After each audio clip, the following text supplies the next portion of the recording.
Official. Jadi kali ini kita balik lagi di segmen boleh cerita ya, gitu segmennya. Nah, kali ini kita bakal membahas tentang keajaiban itu milik si tenang. Jadi kita bisa simpulkan sendirilah ya, kalian pasti udah lihat thumbnail aku. Gimana sih caranya untuk menenangkan hati, batin lah ya tentunya, batin dan pikiran kita gitu, supaya kita itu bisa tetap tenang tanpa rasa gelisah gitu ya guys. Dan ternyata banyak loh teman-teman orang yang sedang berusaha mencari ketenangan diri agar terhindar dari kecemasan dan depresi. Nah, ini ada beberapa cara di sini yang akan kita bahas ya teman-teman. Salah satunya adalah caranya nomor satu banget nih, caranya batasi penggunaan media sosial. Nah, seperti yang kita ketahui ya, mungkin kita bisa mengoreksi diri sendiri, mengendalikan diri sendiri akan gimana sih bahayanya kalau aku terus-terusan misalnya main HP atau buka laptop, kita buka media sosial, dan itu tuh cenderung akan membahayakan mental seorang pengguna teman-teman ternyata. Jadi kayak kita tuh sering membanding-bandingkan hidup kita dengan orang lain di medsos yang bahkan kita nggak tahu loh itu faktanya seperti apa gitu. Jadi kayak yang kebahagiaan itu bukan letaknya di sebuah lensa kamera kayak gitu. Kita bisa melihat kemewahan orang lain, tetapi kita belum tahu loh kemewahan itu bisa membuat dia bahagia atau malah mungkin sebaliknya. Jadi kita itu harus pinter-pinter menggunakan media sosial. Jangan sampai kita melihat orang yang mungkin malah membuat mental kita down, jadi kita harus selektif gitu. Biasanya itu kita akan mudah kepo kayak gitu, kita akan mudah untuk mencari updatean terbaru dari orang-orang sekitar di media sosial. Atau mungkin kalian lagi mengidolakan selebgram, mungkin yang selebgram punya barang bagus, terus bisa jalan-jalan kemana aja, sedangkan kalian mungkin hanya di rumah main HP, terus jadi overthinking nih, jadi pengen kesini tapi aku nggak bisa, terus tapi aku ini, dan itu mungkin akan membuat kalian merasa tidak tenang, yang bahkan akan mengganggu kesadaran mental hingga pikiran kalian itu bakal overthinking lah ya mungkin. Media sosial juga dapat mengganggu aktivitas kayak gitu. Rasa ingin tahu untuk menerima update terbaru mengenai orang-orang sekitar seperti teman atau mungkin keluarga juga bisa membuat Anda tergoda berhenti melakukan apa yang sedang dikerjakan. Jadi itu kayak mengganggu fokus banget gitu. Jadi mulai sekarang kalau kalian merasa kayak nggak tenang di pikiran, terus aku ini ada apa sih sebenarnya, masalahku tuh apa, kok aku nggak bisa tidur, kok aku nggak bisa fokus dengan apa yang aku kerjakan kayak gitu. Mungkin kalian bisa mulai dari batasi dulu penggunaan media sosial, atau mungkin kalian bisa kalau di WhatsApp ada itu di hide dulu statusnya orang-orang, kalian bisa fokus sama diri sendiri dulu gitu, jangan lihat updatean orang lain dulu lah ya, biar kalian bisa fokus dengan diri sendiri. Apa sih yang kurang dalam aku, apa sih yang kurang dalam kreativitasku, mungkin biar kalian itu bisa menciptakan kreativitas sendiri tanpa melihat orang lain gitu, tanpa meniru orang lain kayak gitu. Kayak gini nih, jika Anda ingin memperoleh ketenangan batin, cobalah untuk tidak membanding-bandingkan diri dengan orang lain. Yang aku maksud tadi, tidak mencoba membandingkan diri dengan mungkin idola kalian yang mungkin mempunyai paras yang good looking misalnya, dengan kita yang mungkin malah akan tambah insecure ya teman-teman kayak gitu. Nah, coba kita batasi dulu nih penggunaan media sosial kita gitu, entah itu WhatsApp, Instagram, atau YouTube, atau mungkin ada yang masih punya Facebook kayak gitu. Coba salah satu akun kita tutup dulu, pasti bakal rasanya tuh tenang banget, kayak nggak ada yang kita nggak misalnya atau mungkin di sini ada yang suka membuat status Facebook atau apa gitu. Kita menghilang dulu gitu loh, kita menghilang dulu dari sebuah kegiatan yang biasa kita lakukan. Coba kita renungi dulu, apa sih yang mungkin akan aku lakukan kalau misalnya sebagai seorang pelajar nih, ya udah fokus dulu lah belajarnya. Atau misal seorang pekerja yang butuh refreshing gitu misalnya, ya udah refreshing dulu tanpa melibatkan media sosial sehari aja.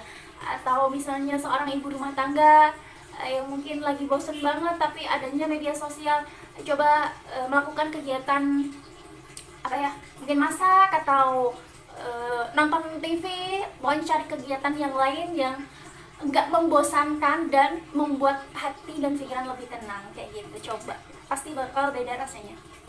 Dan nomor 2 aku udah tulis di sini, yaitu move on dari masa lalu kayak gitu teman-teman. Seperti halnya kita ketahui, masa lalu itu jangan dibiarkan berlarut-larut dalam kita menjalani kehidupan sehari-hari kayak gitu. Contohnya saja kayak gini, aku pernah dengar kata-kata ini dari Pagar Kehidupan.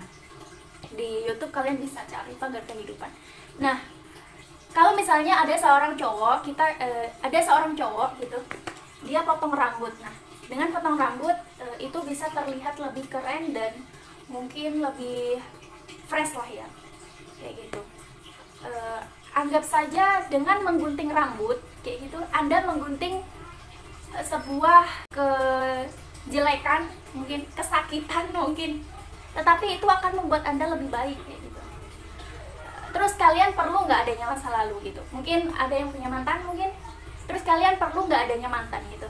Kalau menurut aku itu penting, karena dengan adanya mantan itu akan membuat kita lepas dari sebuah masa lalu tersebut, akan membuat kita lepas dari yang menyakiti kita gitu. Tentunya udah jadi mantan pasti ada dong ya rasa tidak enak, tidak nyaman, atau mungkin salah satu dari pihak saling menyakiti kayak gitu.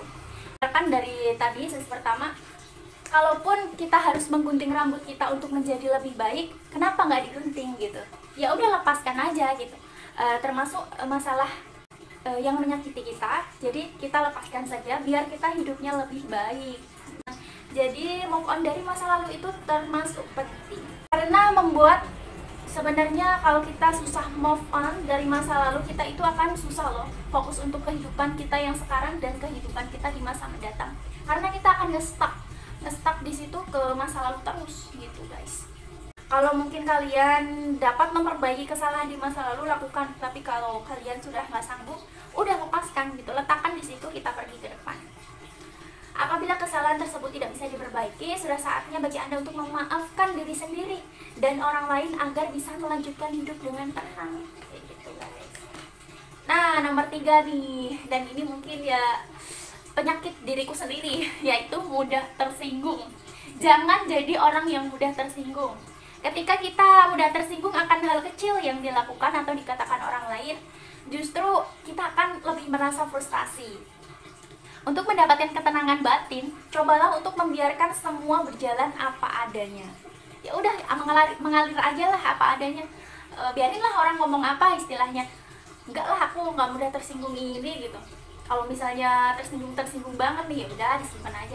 Tetapi menyimpan atau memendam itu nggak baik loh. Mending kita langsung bilang aja, ini bukan aku loh, ini bukan aku banget loh, ini kayak gini, kayak gitu. Jadi kita langsung aja ngomong gitu kalau misalnya berani. Tetapi kalau nggak gentle amat untuk ngomong di depan orangnya langsung, ya udah biarin aja gitu. Jangan biarkan pikiran-pikiran overthinking itu larut dalam pikiran dan batin kita. Gitu, guys.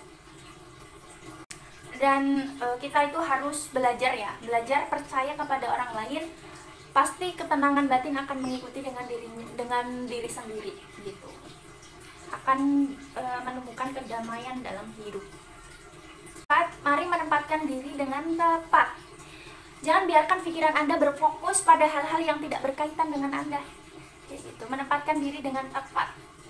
Terus contohnya, ketika kita merasa tidak setuju dengan percakapan atau atasan atau rekan kerja atau mungkin tetangga gitu, sesuatu yang dibahas tidak berkaitan langsung dengan Anda, sebaiknya cobalah untuk tidak ikut campur.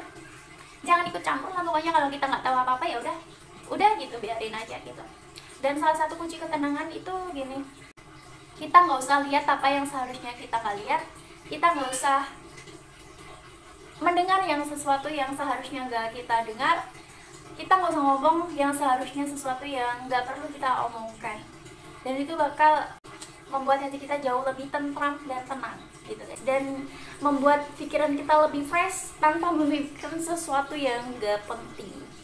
Terus yang kelima yaitu mencari kesibukan. Mungkin kalian bisa menulis jurnal atau menulis, kalau yang ibu-ibu rumah tangga mungkin kalian bisa menulis plan food yang mungkin besok akan dimasak, atau mungkin yang pelajar kalian bisa menulis aktivitas besok selanjutnya, atau mungkin yang kerja kalian bisa menuliskan sesuatu yang harus dikerjakan besoknya. Jadi nggak nge-stuck di situ aja dengan kegiatan yang tidak penting.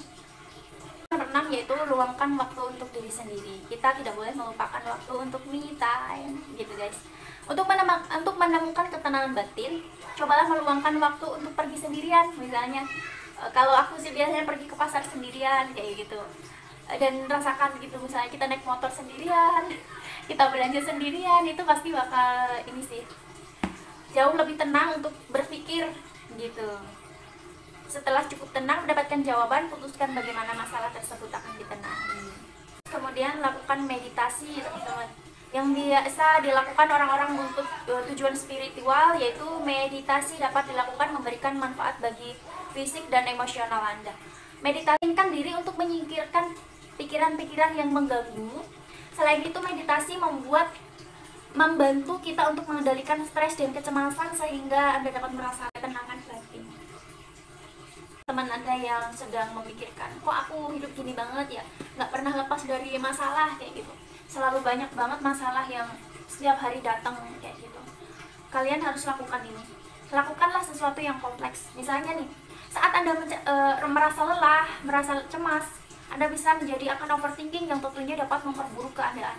Untuk mengatasi hal itu, cobalah sesuatu yang rumit tetapi tidak membuat Anda kesulitan dalam melakukan sesuatu yang Anda lakukan. Jadi kita harus memperumitkan diri kayak gitu.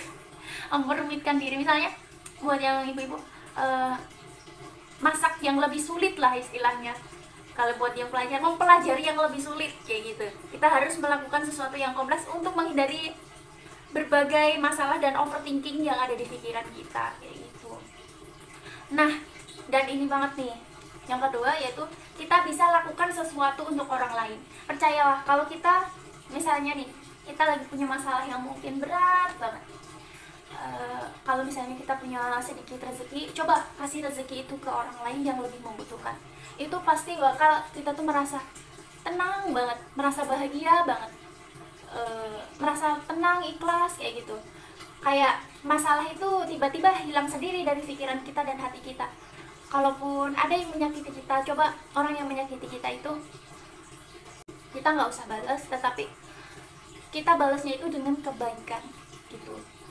Orang itu pasti bakal lebih gimana ya, lebih care atau mungkin lebih bisa mengkoreksi dirinya sendiri gitu teman-teman. Terus kalian juga bisa olahraga agar bisa tidur nyenyak. Kalian tahu gak sih guys, jadi orang yang tenang itu sangat mudah sih sebenarnya, maksudnya sangat mudah menemukan keajaiban kayak gitu. Olahraga agar bisa tidur nyenyak itu aku setuju banget, karena biasanya kalau aku capek itu akan mudah lebih untuk tidurnya.